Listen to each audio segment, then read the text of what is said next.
नमस्कार, खास खबर में आपका स्वागत है। मैं हूं आपके साथ भावना त्रिपाठी। हरियाणा में विधानसभा चुनाव को लेकर हलचल तेज है। जहां एक तरफ क्षेत्रीय दल गठबंधन करके मैदान में उतरे हैं, तो वहीं सुगबुगाहट ये भी है कि कांग्रेस, सपा और आम आदमी पार्टी भी एकजुट होकर चुनावी मैदान में उतर रहे हैं। कांग्रेस पार्टी ने एक और लिस्ट जारी कर दी है। इस लिस्ट में 9 उम्मीदवारों के नाम शामिल हैं। पार्टी की तरफ से जारी लिस्ट में बृजेंद्र सिंह को उचाना कला से, तो शाम से अनिरुद्ध चौधरी, बादशाहपुर से वर्धन यादव, नांगल चौधरी से मंजू चौधरी को उम्मीदवार बनाया गया है। हाल ही में बीजेपी से कांग्रेस में शामिल हुए बृजेंद्र सिंह को कांग्रेस का टिकट मिल गया है। तो चलिए पहले आपको कांग्रेस पार्टी की दूसरी लिस्ट की प्रमुख बातें बता देते हैं। थानेसर विधानसभा सीट से अशोक अरोड़ा को टिकट मिला है। ये पहले इनेलो के प्रदेश अध्यक्ष रह चुके हैं। कुछ समय पहले कांग्रेस में शामिल हुए थे, जिन पर कांग्रेस ने भरोसा जताया है। तो वहीं पूर्व डिप्टी सीएम दुष्यंत चौटाला के सामने उचाना कला से कांग्रेस ने बृजेंद्र सिंह पर भरोसा जताया है। बृजेंद्र सिंह यादव से पहले अपने पिता बीरेंद्र सिंह के साथ कांग्रेस में शामिल हुए थे। हालांकि जब से लिस्ट सामने आई है, तब से कांग्रेस के वो नेता बागी हो गए हैं जो टिकट की उम्मीद तो कर रहे थे, लेकिन लिस्ट आने के बाद उनका सपना और उम्मीद सब टूट गए। तो वहीं बीजेपी को चुनाव प्रचार में मजबूती देने के लिए खुद प्रधानमंत्री नरेंद्र मोदी 14 सितंबर को हरियाणा दौरे पर रहेंगे। पीएम मोदी कुरुक्षेत्र की धरती से चुनावी शंखनाद करेंगे और चुनावी जनसभा को संबोधित भी करेंगे। सभी दल पूरी मजबूती के साथ चुनावी मैदान में उतरे हैं। कोई भी दल कोई कसर नहीं छोड़ना चाहता। हालांकि अब देखना ये होगा कि प्रदेश की जनता किसका साथ देती है।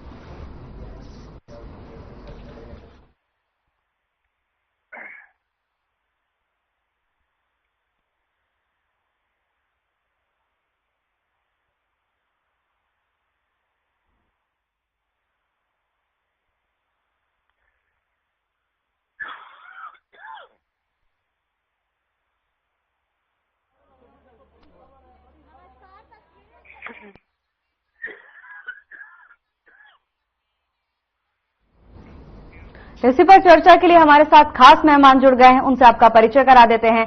बीजेपी का पक्ष रखने के लिए रामराजी शर्मा हमारे साथ हैं, तो वहीं कांग्रेस प्रवक्ता संजय कुमार भी हमारे साथ चर्चा का हिस्सा बने हुए हैं। संजय जी, सबसे पहले आपके पास ही आना चाहेंगे। प्रधानमंत्री नरेंद्र मोदी खुद चुनावी मैदान में उतरकर चुनावी प्रचार करने आ रहे हैं। आपके चुनावी कार्यक्रम की क्या तैयारी है?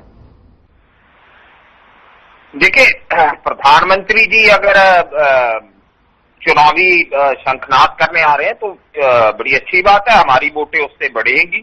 और दूसरी बात है, प्रधानमंत्री का बस चले तो वो तो पंचायत के चुनाव में भी आए हैं। उन्होंने एडमिनिस्ट्रेशन का काम तो कोई लंबा चौड़ा किया नहीं। जो 18-20 घंटे वो काम करते हैं, उसमें चुनाव प्रचार भी है, उसमें वो जो आरती वगैरह करते हैं वो भी शामिल है। तो हमें इस चीज से कोई फर्क नहीं पड़ता। हम जो है अपनी पुरानी फुटिंग्स के ऊपर लड़ेंगे।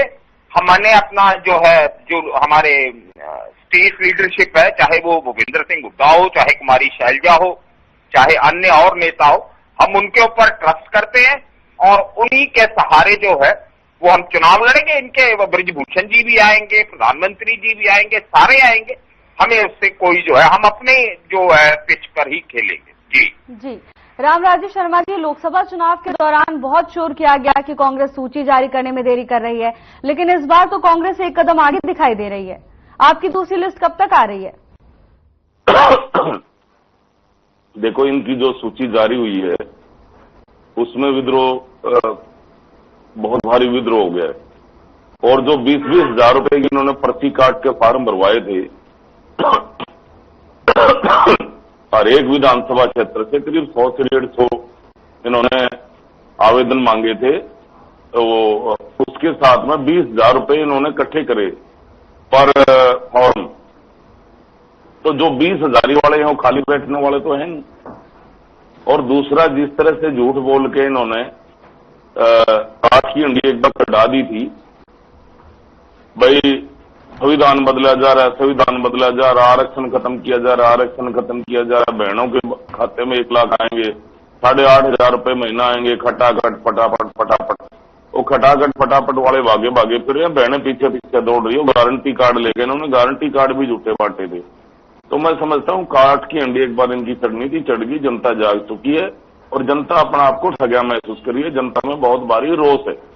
अब मेरे भाई ने पीएम साहब के बारे में कहा, इसको ये नहीं पता हमारे भाई को कि नरेंद्र मोदी है कौन। नरेंद्र मोदी जी विश्व के सबसे लोकप्रिय और ताकतवर प्रधानमंत्री हैं। कहीं रसिया उनसे रिक्वेस्ट कर रहा है, कहीं यूक्रेन रिक्वेस्ट कर रहा है, कहीं इटली की प्रधानमंत्री रिक्वेस्ट कर रही है कि आप मध्यस्थता करो और ये युद्ध आप रुकवा सकते हो। जिस तरह से उन्होंने विदेश में हमारा डंका बजाया है, जिस तरह से हिंदुस्तान आर्थिक दृष्टि से मजबूत हुआ है, रक्षा के क्षेत्र में आत्मनिर्भर हुआ है, और जो धारा 370 तुमने थाली में परोस कर लगाई थी, 35 तुमने लगाई थी, उस धारा 370 और 35 को हमने तोड़ा, हमारी सरकार ने तोड़ा। हमारे जो चाणक्य हैं, जो प्रसिद्ध रणनीतिकार हैं, जो लौह पुरुष के नाम से विख्यात हैं, सरदार पटेल के बाद में दूसरे सबसे मजबूत गृह मंत्री हैं, उनकी अहम भूमिका रही है। और कभी सपने में सोचा था एक भव्य ऐतिहासिक राम मंदिर का निर्माण अयोध्या धाम में होगा? ऐसे हरियाणा में भी अनेकों ऐसे काम हमारी सरकार ने किए हैं, जैसे 5 लाख तक का इलाज फ्री हो गया है, और एमएसपी पर सबसे ज्यादा फसलें हम खरीद रहे हैं। इन्होंने रामराजू शर्मा जी आपके वापस आएंगे, फिलहाल एक छोटे से ब्रेक के लिए रुकेंगे। वक्त हो चला एक छोटे से ब्रेक का, जल्द हाजिर होंगे ब्रेक के बाद।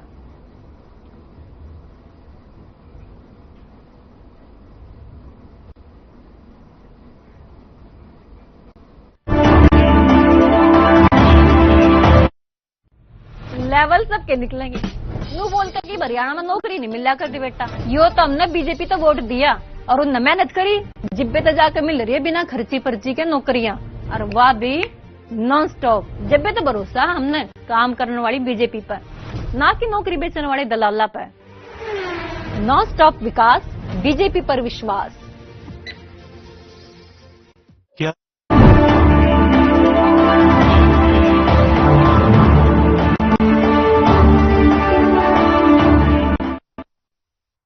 के बाद आपका स्वागत है। चर्चा में आगे बढ़ते हैं। रामराजू शर्मा जी, आप कुछ कह रहे थे, अपनी बात को पूरा करिए। देखो क्या होता है, पहले 10 साल के बाद में उस पार्टी का शासन जनता बदल देती थी, सत्ता विरोधी लहर चलती थी।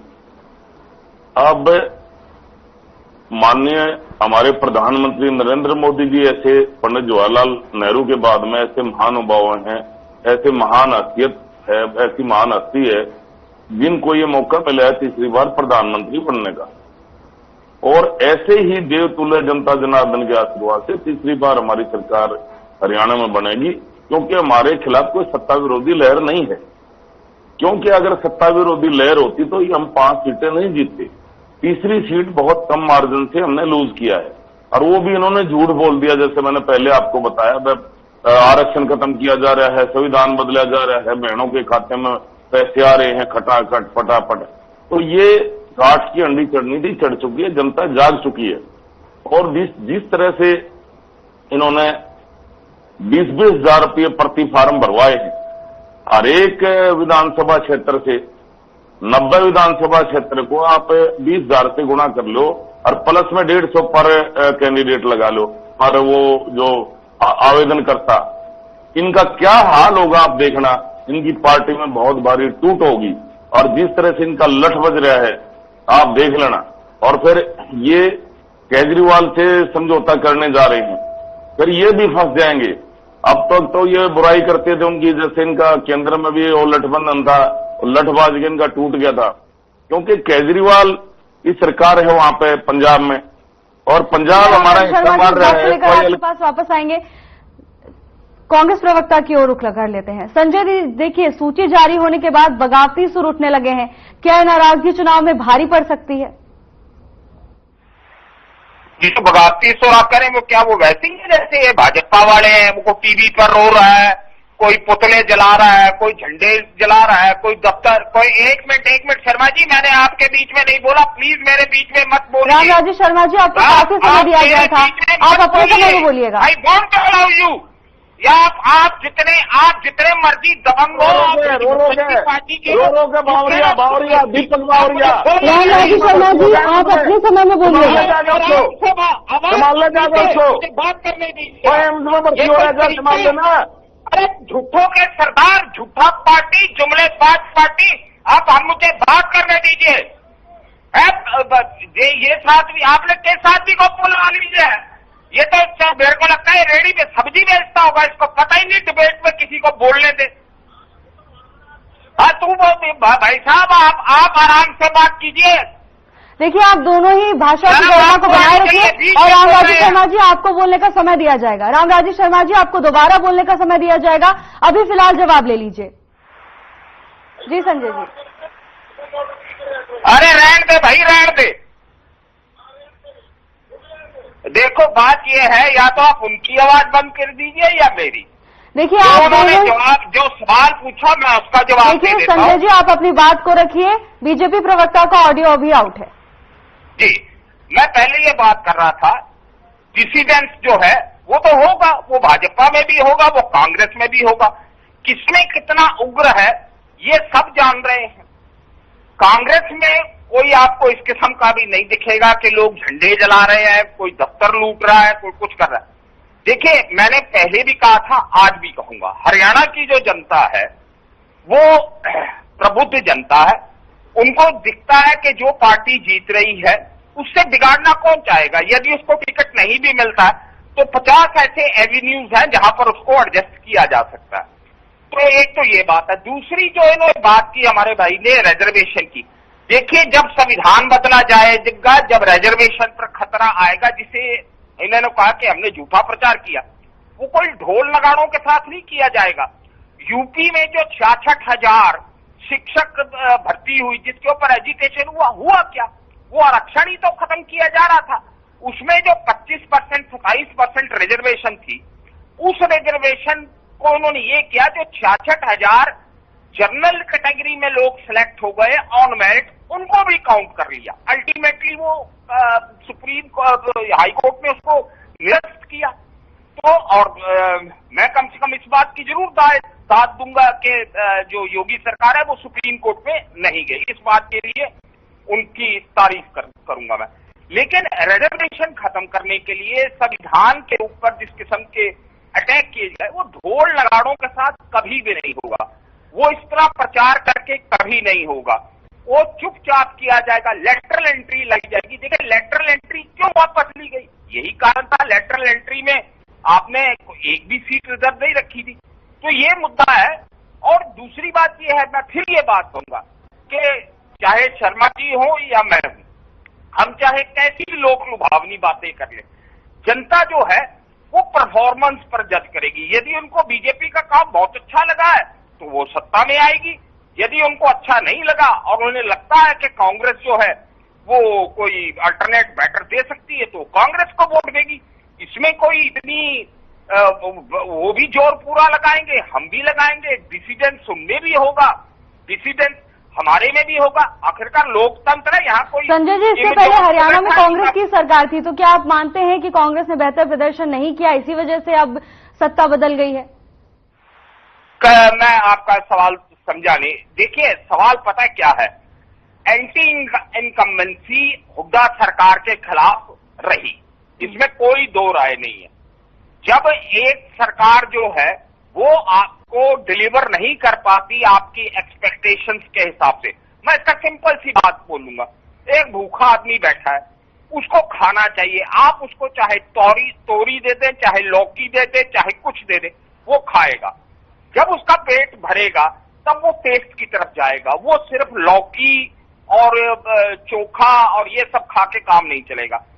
मुझे ये लगता है कि कांग्रेस हो या अन्य पार्टियां हो, जो खास तौर पे सोशलिस्ट पार्टियां, उन्होंने फ्यूडलिज्म की और इनिशियल जो कॉलोनियल एरा से जब हम बाहर आए उसके बारे में तो उन्होंने सोचा। लेकिन जो आजाद हिंदुस्तान में एक एस्पिरेशन जागी, शायद हम उसका सही मूल्यांकन नहीं कर पाए। महज लैंड रिफॉर्म से बात नहीं बनेगी। जो कैपिटलिज्म के नए जो चुनौतियां हैं, जो किसान वर्ग आज महसूस कर रहा है, हमें उसके ऊपर पूरी तरह से काम करने की जरूरत है। हम उसमें फेल हुए हैं, मैं तो कह रहा हूं। और अब हम उसके ऊपर अपना जो हमने करेक्शन कोर्स किया है, और वो सारी पार्टियां करेंगी, वो भाजपा भी करेगी, वो लोकदल भी करेगी। वो करना पड़ेगा। यदि आपने पॉलिटिक्स में रेलिवेंट रहना है तो, यदि आपने रेलिवेंट नहीं रहना है तो फिर जाइए आप इतिहास का हिस्सा बन जाएंगे। जी बस इतना कहना था। जी रामराजू शर्मा जी, देखिए दो बड़ी बातें निकलकर सामने आई हैं कि बगावत के सुर तो बीजेपी से भी सामने आ रहे हैं, और दूसरी बात ये कि कांग्रेस के चुनावी मुद्दे क्लियर हैं। बीजेपी किन मुद्दों को लेकर आगे जाएगी? देखो, बीजेपी के मुद्दे साफ हैं। विकास, पूरे प्रदेश में समान विकास कार्य बीजेपी ने करवाए, और जिस तरह से हमने रोजगार दिया है, रोजगार एक अहम मुद्दा है। इनके टाइम में क्या होता था, जैसे हम अक्सर बताते रहते हैं, इनके टाइम में मुख्यमंत्री जी अपने क्षेत्र के ही बच्चों को नौकरी देता था। क्या निवासी हल्के बच गए?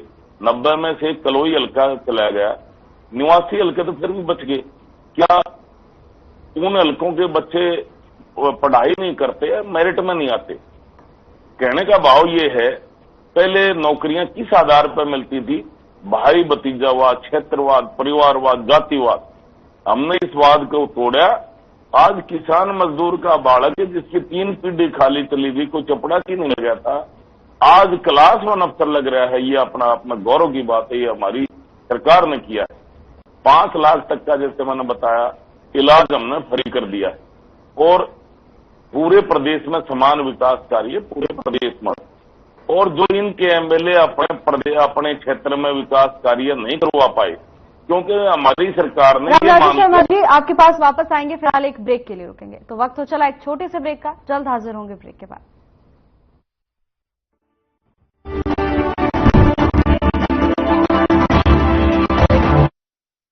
ओ पीछे देखो, पीछे हुए हमने पाछे कर दिया है। अब पहले की सरकार कदा हमने बांट के, कदा आपस में लड़वा के, और जब तक हमने बीजेपी को वोट दिया है ना, हम नॉन स्टॉप आगे बढ़ते गए हैं। स्पोर्ट्स में आ गए, स्टार्टअप में आ गए, खेती बाड़ी में आ गए, और इंफ्रास्ट्रक्चर में आ गए। जब ये हमने अपनी बीजेपी पे इतना विश्वास है, ना कि इन परिवारवादियों की पिछड़ी हुई सोच पे।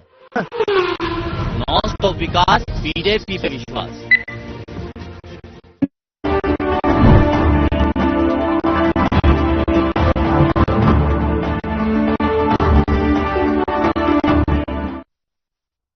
के बाद आपका स्वागत है। चर्चा में आगे बढ़ते हैं। रामराजू शर्मा जी, आप कुछ कह रहे थे, अपने बात को पूरा कीजिए। देखो, मेरे भाई ने मेरे को सब्जी बेचने वाला बताया, मैं भाई को बताना चाहूंगा, सब्जी बेचने वाले भी इंसान होते हैं, वो मजदूर होते हैं, गरीब तबका है, और ये गरीबों की, किसानों की, मजदूरों की, सभी वर्गों की पार्टी है। सब्जी बेचने वाला अपने परिवार को का जीवन यापन करता है सब्जी बेच के। आपकी तरह हम ठगी ठोरी नहीं करते। जैसे आपने किसानों की जमीन सस्ते भाव में हड़प ली और महंगे भाव में वो बिल्डरों को बेच दी, तो इसलिए थोड़ा सा भाषा का वो मर्यादा का ध्यान रखें। और सब्जी बेचने वाला तो सबसे बढ़िया होता है जो घर घर सब्जी पहुंचाता है, बहुत मेहनत करता है, सुबह 4 बजे उठता है, सब्जी मंडी जाता है और सब्जी खरीद के लाता है, और पसीना पसीना होकर बहुत ही छोटे छोटे बच्चों को सोते हुए छोड़ के वो सब्जी मंडी जाता है। तो इसलिए इनका साफ बौखलाहट इनकी पार्टी की नजर आ गई। इसका मतलब ये चुनाव हार रहे हैं, और चुनाव हार रहे हैं जब भी राहुल गांधी जी ने इनको दिशा निर्देश जारी किया, अरे भाई वहां झोली फैलाओ, वहां आम आदमी पार्टी की के आगे जाके झोली फैलाओ कि मैं 5-7 सीटें, जो 10 सीटें उनको दो। और इसी तरह इसके समाजवादी पार्टी के आगे ये कुछ भी कर ले, जनता अपने आप को ठगा महसूस कर रही है। काठ की अंडी एक बार चढ़नी थी, चढ़ गई। इन्होंने झूठ बोला आरक्षण खत्म किया जा रहा है, आरक्षण खत्म किया जा रहा है। इन्होंने झूठ बोला संविधान बदला जा रहा है, संविधान बदला जा रहा है। इन्होंने झूठ बोला बहनों के खाते में पैसे आ जाएंगे, झूठे। रामराजू शर्मा जी, देखिए कांग्रेस, सपा और आप तीनों एक साथ हो जाएंगे तो क्या ये बीजेपी के लिए चुनौती भरा नहीं होगा? कोई फर्क नहीं पड़ेगा। ये सही, कितनी पार्टी और इकट्ठी कर लो, बीजेपी का वोटर है वो बीजेपी को वोट देगा। देव तुल्य जनता जनार्दन भगवान का रूप होती है, भगवान का रूप। जनता तो भगवान है, वो तो अपना आप उसने ठान दिया जिसको वोट देना। जिस तरह से जनता ने विश्व के सबसे लोकप्रिय और ताकतवर प्रधानमंत्री आदरणीय नरेंद्र मोदी जी को उस पर तीसरी बार पीएम की कुर्सी पे बैठाया है, ऐसे ही हरियाणा में भी तीसरी बार हमारी पार्टी को सत्ता में लाएगी, और नायब सैनी जी को जनता दूसरी बार पीएम की कुर्सी कुर्सी पर बिठाएगी। और दूसरा, जैसे ये बताया, ये कह रहे थे वह रो रहे हैं। अरे मेरे भाई, दीपक बावरिया भी कल रो रहे थे। जी जी, और जिस तरह से इनकी एक लास्ट कमेंट ले लेते हैं, समय का अभाव, एक लास्ट कमेंट संजय जी से ले लेते हैं। देखिए संजय जी, हर सियासी समीकरण का परिणाम कुछ ना कुछ होता है, लेकिन बीजेपी प्रवक्ता तो साफ तौर पर नकार रहे हैं कि आप कितना भी एकजुट हो जाइए, कितनी भी एकता के साथ चुनावी मैदान में उतरिए, कोई फर्क नहीं पड़ने वाला। क्या जवाब देंगे? देखिए, सबसे पहले तो मैं शर्मा जी को ये बताऊं, मैंने ये नहीं कहा था कि आप सब्जी बेचने वाले, मैंने कहा था कि आप उस तरह चिल्ला रहे हो जैसे मंडी में सब्जी बेचने वाले चिल्लाते हैं। मैंने उनकी शान में कोई गुस्ताखी नहीं की, ना मैं इस किस्म का आदमी हूँ। हम लोगों ने ताउम्र जो है वो मजदूर किसानों की ही राजनीति की है और आज भी कर रहे हैं। हमारे पास तो आज भी जो है वो मतलब ऐसी कोई लंबी चौड़ी गाड़ियां नहीं है। 30 साल की वकालत के बाद एक छोटा सा मकान ही है। रही बात जो आप दूसरी बात कर रहे हैं कि जो समीकरण इस वक्त जो बने हैं वो आम आदमी पार्टी या दूसरे, ये एक सामाजिक जो है ना वो समीकरण बना है और ये महज कोई सुपरफिशियल राजनीतिक जो है वो समीकरण नहीं है जो ऊपर ऊपर से बना है, ये धरातल पर काम कर रहा है। देखिए, इससे पहले बहुत जगह अलायंसेज हुए लेकिन वो धरातल पर उस तरह से वर्क नहीं किए।